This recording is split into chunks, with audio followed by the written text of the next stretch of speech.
The Pentagon just got dumped by one of the world's leading AI companies and responded by calling Anthropic a national security risk.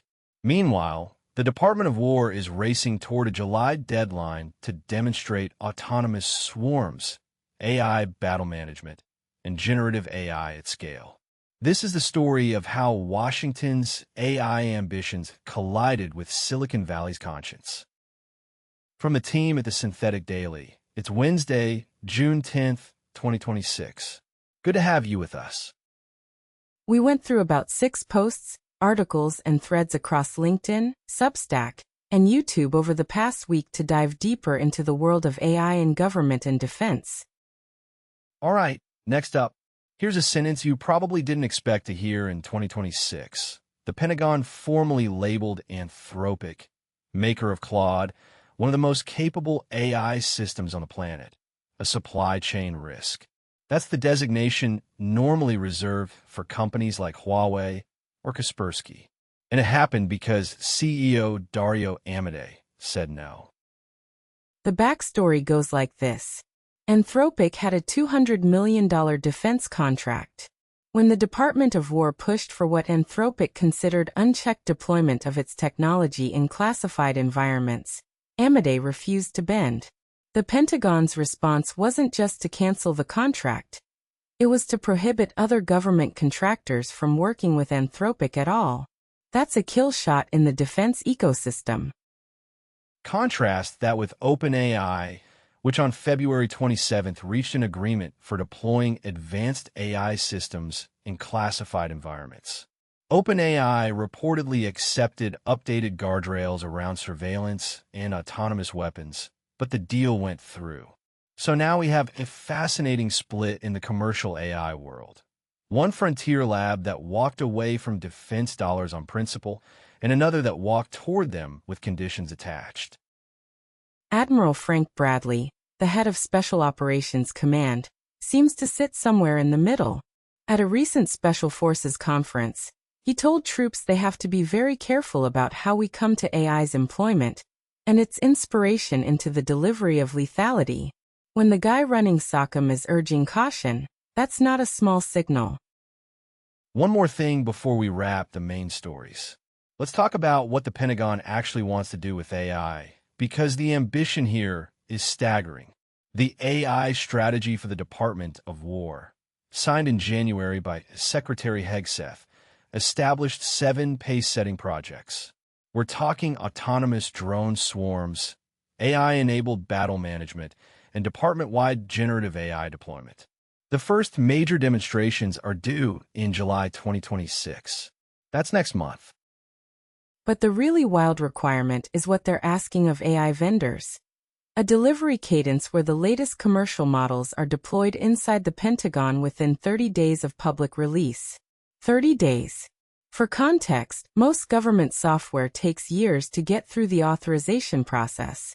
The strategy document explicitly calls this a primary procurement criterion, meaning if you can't ship fast, you don't get the contract. The CDAO, that's the Chief Digital and AI Officer, now Cameron Stanley, was also handed what they're calling DoD data decrees.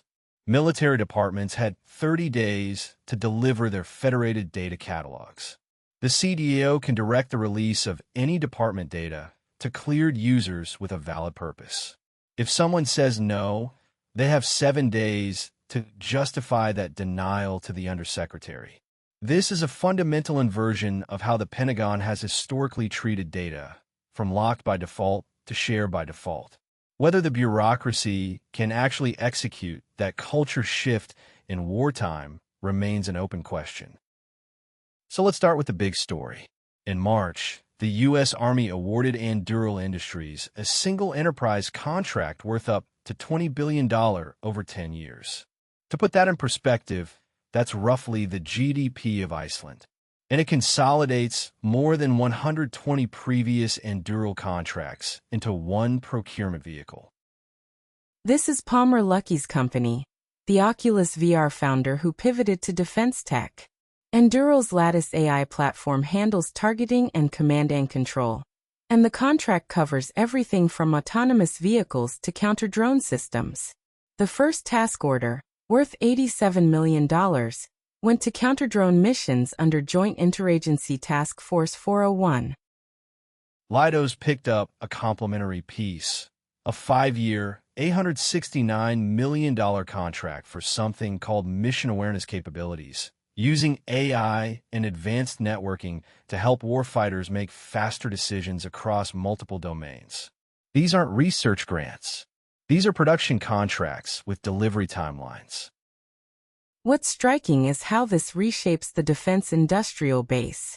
For decades, the big five primes, Lockheed, Raytheon, Northrop, Boeing, General Dynamics, dominated.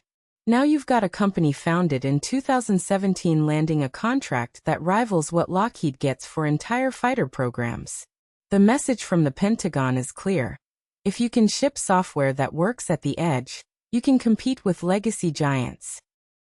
This next one surprised me. On June 2nd, just over a week ago, the White House dropped a new executive order titled Promoting Advanced Artificial Intelligence, Innovation, and Security.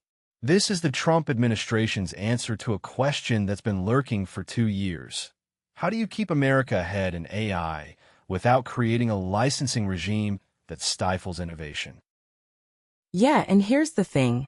The order takes a dual approach. First, it directs agencies to harden federal information systems with AI-enabled defenses, essentially telling the government to use AI to protect itself from AI-powered attacks. Second, it creates a voluntary framework for pre-release federal access to what it calls covered frontier models. That word voluntary is doing a lot of heavy lifting. This isn't a mandatory licensing scheme. Companies aren't required to submit models for government review, but the framework creates incentives for them to do so. The timelines are aggressive even by this administration's standards. Key deliverables are due July 2nd and August 1st. CISA, the Cybersecurity and Infrastructure Security Agency, will issue binding operational directives. Treasury is standing up a vulnerability clearinghouse. And there's explicit language prioritizing criminal enforcement against malicious AI-enabled cyber activity. For defense contractors, this means a wave of new compliance requirements and procurement opportunities. For commercial AI labs, it's an invitation to get closer to government, on terms that are notably less confrontational than the Anthropic situation. Whether that invitation comes with invisible strings remains to be seen. Here's a problem nobody in the Pentagon has fully solved. Commercial AI models are shipping faster than the government can evaluate them. A new model drops, it's supposed to be deployed within 30 days, but who certifies that it actually works for military applications? Who checks that it doesn't hallucinate targeting data or leak classified information? Enter Mystic Depot. It's a joint program between DIU, the Defense Innovation Unit, and ODNI, the Office of the Director of National Intelligence. Launched in March, it's seeking an evaluation harness. Think of it as a standardized testing infrastructure that can assess any AI system against government-defined criteria, across classification levels from unclassified all the way up to TS/SCI. The key phrase in the solicitation is rigorous, reproducible, vendor-agnostic. They don't want a testing system built for one model or one vendor. They want something that can benchmark whatever ships next month, regardless of who built it. It's also designed to evaluate human AI teaming and agentic AI systems, models that don't just answer questions but take actions autonomously. That's a great point. The Brennan Center for Justice, in a recent report, flagged exactly this gap. They noted that the Pentagon has sharply curtailed agency-wide efforts to test and evaluate major weapons systems and assess the risks of civilian harm. So Mystic Depot isn't just a technical program, it's a governance mechanism. It's the thing that's supposed to prevent the 30-day deployment mandate from becoming a 30-day shortcut past safety. Okay, here's where it gets interesting. All of this sits on top of a sweeping structural reorganization that Secretary Hegseth announced in January. He consolidated the entire defense innovation apparatus under a single chief technology officer, Emil Michael, now serving as Undersecretary for Research and Engineering. 6 organizations report into this unified ecosystem: CDAO, DARPA, DU, the Office of Strategic Capital, the Strategic Capabilities Office, and TRMC.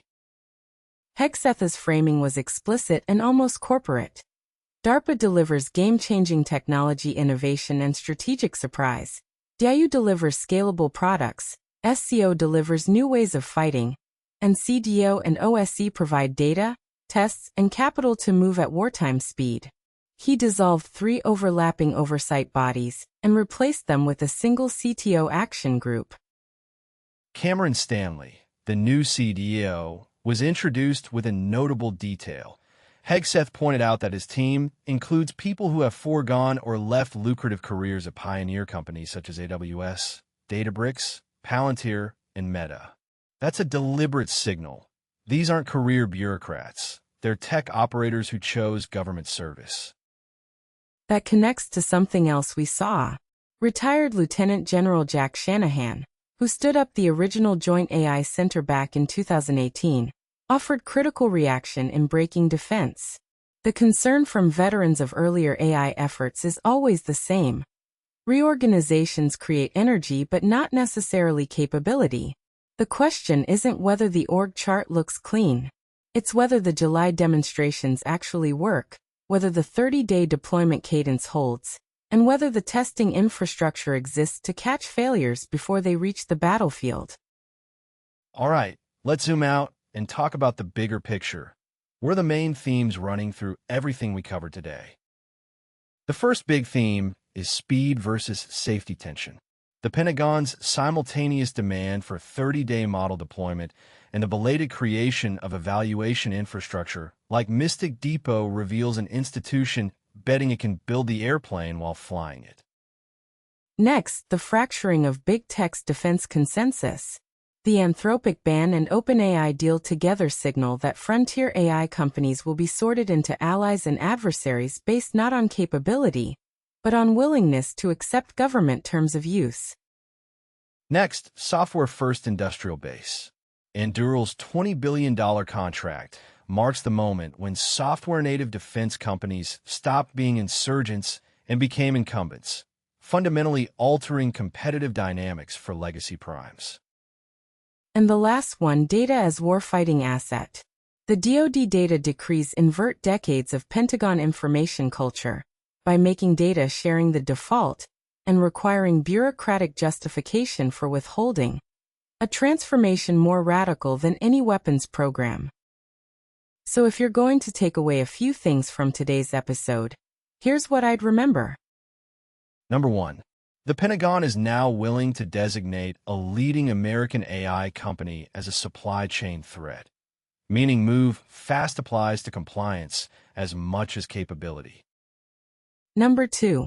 July 2026 is the first real test of whether the AI strategy is an operational document or a PowerPoint fantasy.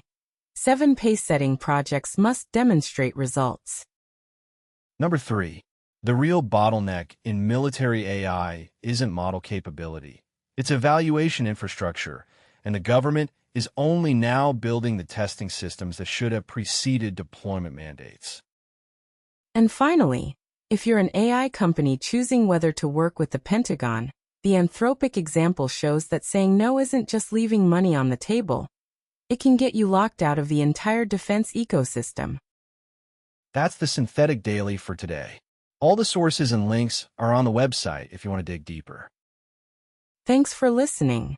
See you tomorrow.